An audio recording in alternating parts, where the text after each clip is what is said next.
आमचा सरळ इथं आरोप आहे का इथं कायदा व्यवस्थेचा अजिबात इथं सुव्यवस्था नाही. जुन्नरमध्ये 9 वर्षांच्या चिमुकलीचा लैंगिक अत्याचारानंतर मृत्यू. घराजवळून गायब, शेतात मृतदेह. 25 वर्षीय तरुण अटकेत. ओळखीचा फायदा की पूर्वनियोजित कट? तपासातून धक्कादायक माहिती समोर. पुणे जिल्ह्यातील जुन्नर तालुक्यात घडलेल्या एका घटनेने संपूर्ण परिसराला हादरवून सोडलं आहे. घरात खेळत असलेली एक चिमुकली अचानक गायब होते. कुटुंबीय तिचा शोध घेतात. गावातील रस्ते, परिसर, नातेवाईकांकडून चौकशी सुरू होते. पण काही तासाच्या शोधानंतर जे समोर येतं ते केवळ एका कुटुंबासाठी नाही तर संपूर्ण समाजासाठी हादरवून टाकणार आहे. तपास जसजसा पुढे जातो तसतसे काही धक्कादायक प्रश्न उभे राहतात. नेमकं त्या दिवशी काय घडलं? चिमुकली कुठे गेली होती? आणि पोलिसांच्या तपासाची दिशा एका तरुणापर्यंत कशी पोहोचली? सविस्तर जाणून घेणार आहोत या व्हिडिओमधून. व्हिडिओ शेवटपर्यंत नक्की पहा आणि टाइम्स नाऊ मराठीच्या यूट्यूब, इंस्टाग्राम आणि फेसबुक पेजला फॉलो करायला विसरू नका.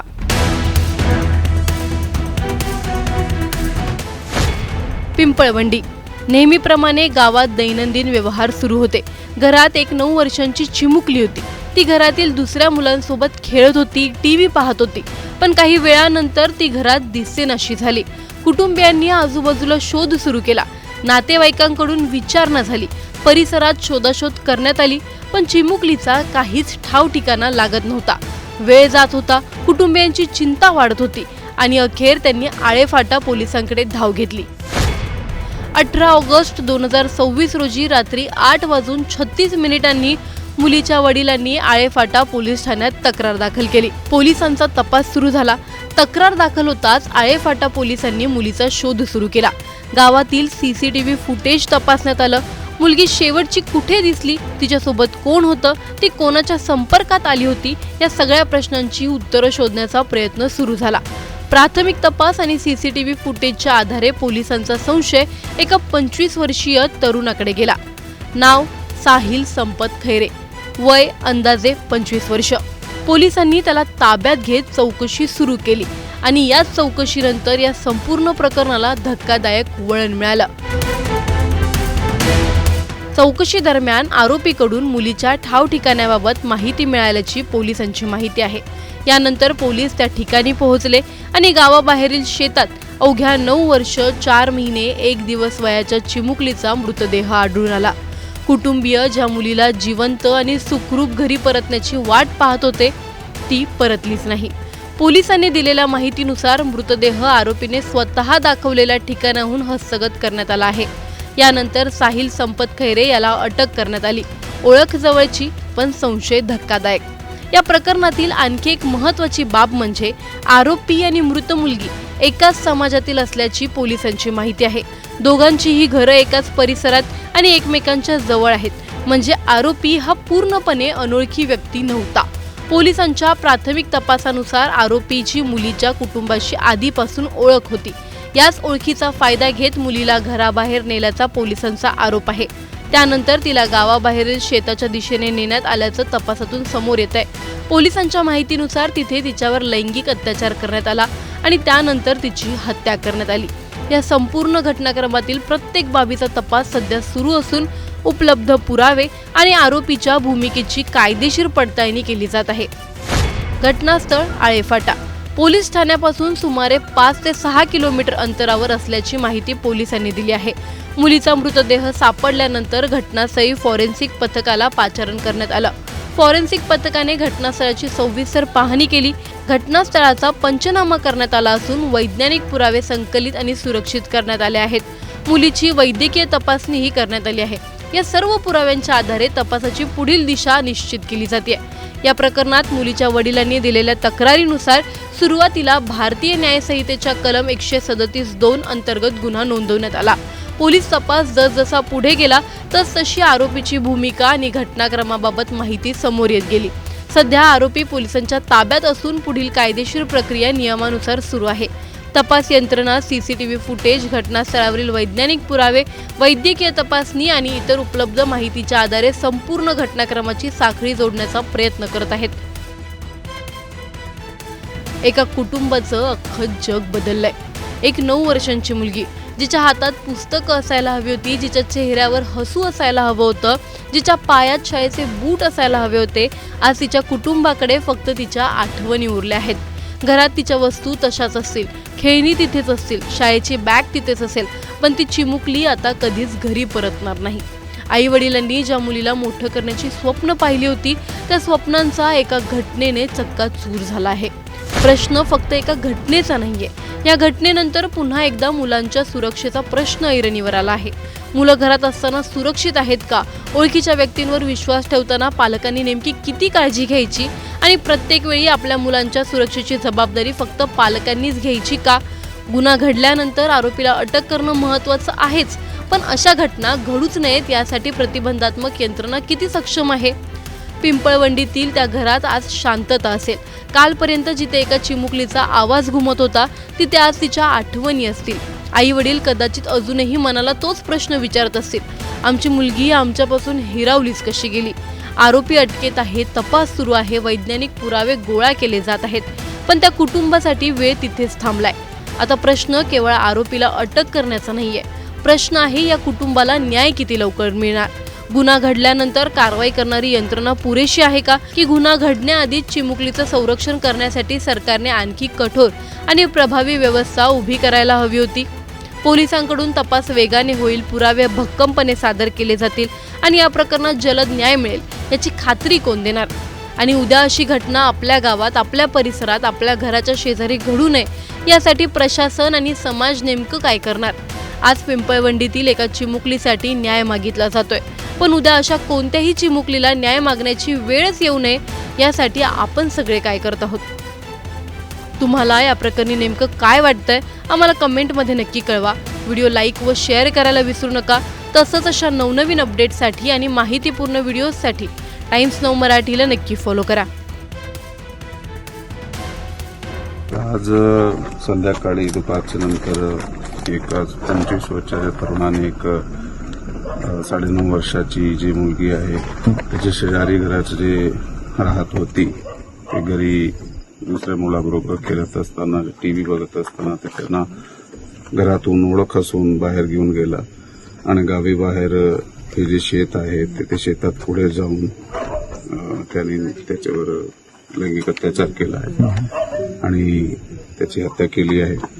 त्याचा जे आरोपी आहे त्याला ताब्यात घेण्यात आलेला आहे आणि पुढील जे तपास आहे ते चालू करण्यात आलेला आहे. सध्या आमची फॉरेन्सिक टीम जागेवर आहे आणि त्या जागेचा पंचनामा, पाहणी हे चालू आहे आणि वैद्यकीय तपासणी जी आहे त्याची प्रोसेस सुद्धा चालू आहे. ह्यामध्ये आरोपी एकटाच आहे आणि तो जसा मी सांगितला शेजारी राहणाराच आहे आणि नेहमी ओळखाणी येजाचा तो आहे. आरोपी मेजर आहे, 25 वर्षाचा आहे. तो शेतमजुरीचं काम करताय. तो गावातही सापडला आहे. तो हे सगळा केल्यानंतर पिंपळवंडी गावात हे कृत्य केल्यानंतर तो घरीच आला होता आणि ते गाव परिसरात ही फिरत होता. त्यांनी सर्च या मुलीचं जॉईन केलं असं काही आहे का? तो he was not part of this family and villagers. नाही, त्या तसा नाही काही. कारण ते आपल्याकडे ज्यावेळी माहिती प्राप्त झाली, आपली टीम गावात गेली आणि त्यावेळी आपण ज्यावेळी विचारपूस करत होतो, आता शेजाऱ्याकडे आपण विचारपूस करतो कोणाच्या घरी गेले की नाही, आणि त्यावेळी एका टीमला आमचीला ते गावाचे एका व्यक्तीने सांगितलं की त्याच्याबरोबर असं दिसून आले आहे, पण तेव्हापर्यंत त्याच्याकडे अगोदर ही विचारपूस चालू होती, म्हणजे जसं सगळे शेजारी लोकांकडे आपण करतोय. आणि म्हणून तर त्याला अधिक विचारपूस केली, प्रश्न विचारले तर हे आपले समोर आलेली. त्यांनी स्ट्रँग्युलेशन केली आहे. हे प्रकरण फास्ट ट्रॅक वरती चालवलं जाण्याची मागणी केली जाते. नक्षरापूरच्या घटनेमध्ये जे पद्धतीने प्रकरण फास्ट ट्रॅक वरती चाललं आणि 15 दिवसांमध्ये चार्जशीट दाखल झालं, तशीच प्रक्रिया घटनेमध्ये होईल का? स्वतः उपमुख्यमंत्र्यांनी तुमच्याशी फोनवरती संवाद साधल्याची माहिती मिळते. कोणाकोणाचे तुम्हाला आतापर्यंत फोन आलेले आहेत आणि काय सांगितलं? ही आता फोन कोणाचे किती आले ते त्या बातमीत आपण ना जाताना महत्त्वाचं हे आहे की 15 दिवस जे आहे ते 15 दिवसात ते आता आपण जे चार्जशीट जे आहे ते दाखल करणार आहोत आणि त्याच्यात आपण सांगल्याप्रमाणे माननीय DCM मॅडम यांनी त्या केसबाबत विचारणा केली होती आणि त्यासाठी अजून जे आहे ते जे सामाजिक आणि लोकप्रतिनिधी आहे त्यांच्याशी विचार झालेला आहे. त्यांनी विचारपूसचे त्यांना प्रश्नाचे उत्तर देण्यात आलेले आहे. मुलीला शाळेत मारहाण गेली नव्हती असं काही आहे का? शी वॉज अनवेल ती काही दिवसापासून त्याची तब्येत बरोबर नसल्याने काही वेळापासून ती शाळेनं जात होती काही वेळापासून. शी इज 9.5 9.5 years old. सर ब्लॅकमेलिंगचं एक तिथले स्थानिक लोक सांगत होते, असं काही प्रकार आहे? तसला काही आतापर्यंत तपासात समोर आलेला नाही आहे, पण तपासात असा काही समोर आला ते नक्की त्या दिशेने सुद्धा तपास केला जाईल. मुलीला मारहाण आहे सर असं मारलं नाही तसा काही मारहाणचे जे आता निक्वेस्ट पंचनामा आणि PMची रिपोर्टमध्ये आपल्याला सविस्तर जे आहे ते माहिती प्राप्त होईल, परंतु स्ट्रँग्युलेशन तर झालेली आहे त्याबाबत मी आपल्याला सांगितलेलं आहे. Rape with murder has been applied.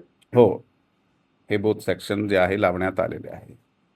पॉक्सोचे section आहेत आणि त्याच्याबरोबर BNS 103 आहे, BNS 64 आहे, BNS 65(2) आहे, BNS 137 2 आहे, BNS 140 1 आहे आणि पॉक्सोचे सेक्शन 4, 6, 8 आणि 12 लावण्यात आलेले आहेत. त्यामध्ये केळूचं आम्ही दाखवलेलं होतं म्हणजे घरी त्यावेळेस मुलीला कोणी नव्हतं का? नाही त्यावेळी घरी नव्हता, पण ते बाकीचे लहान मुले वगैरे होते त्यांच्याबरोबर ते TV बघत बसली होती.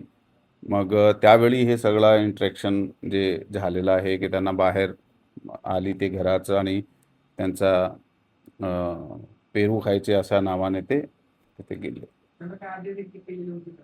घरात कोणी नाही ते सांगून तुमच्याकडे संपर्क साधण्याचा प्रयत्न केला की घरात आता कोणी नाही आणि हा बहुतेक ही परिस्थिती तर समोरच आहे. घरी कोणी म्हणजे आईवडील त्यावेळी न होते आजूबाजूच्या आसपास.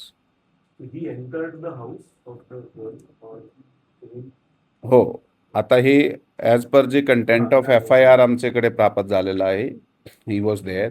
ही एंटर्ड. आणि बाकी तपासामध्ये ते सविस्तर माहिती देण्यात येईल यावर. गावांमध्ये हे जी गावात तिथं काही संस्था देखील काम करतात त्या तालुक्यांमध्ये किंवा पोलीस पाटील त्यांच्याकडनं काय माहिती घेतली आहे का त्या संस्था या मुलींबाबत काम करतात? कसं पार्डन मी आपला प्रश्न समजला नाही. काही संस्था मुलींच्या बाबतीत जुन्नर किंवा या सगळ्या तालुक्यांमध्ये काम हो. करतात आणि पोलीस पाटील वगैरे ते पण काही वेगळे. याबाबत आता कसं आहे की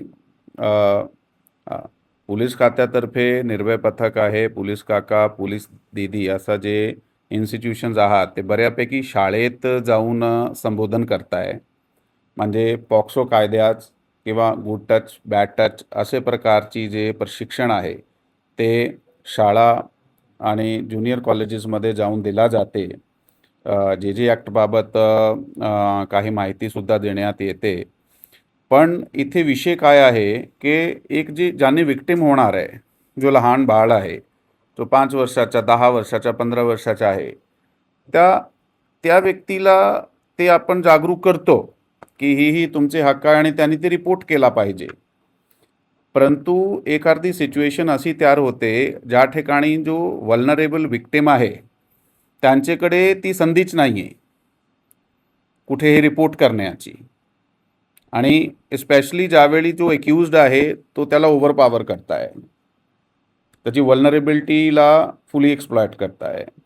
म्हणजे ह्या परिस्थितीमध्ये त्यांची जी जागरूकता शाळा कॉलेजमध्ये आम्ही करतो त्याचे पलीकडे जाऊन जे आहे ते स्टेप घ्यावा लागणार आहे की गावागावात हे जागरूकता प्रसारित करणे आणि प्रत्येक सिटिझनला संवेदनशील करणे मुलाच्या हक्काबाबत. आता पॉक्सो कायदा आता ही जे आरोपी आहे ह्या केसचा तो 7वी फेल आहे, कदाचित काही 7वीपर्यंत 6वी 7वीपर्यंत कॉलेज शाळेपर्यंत गेला आहे.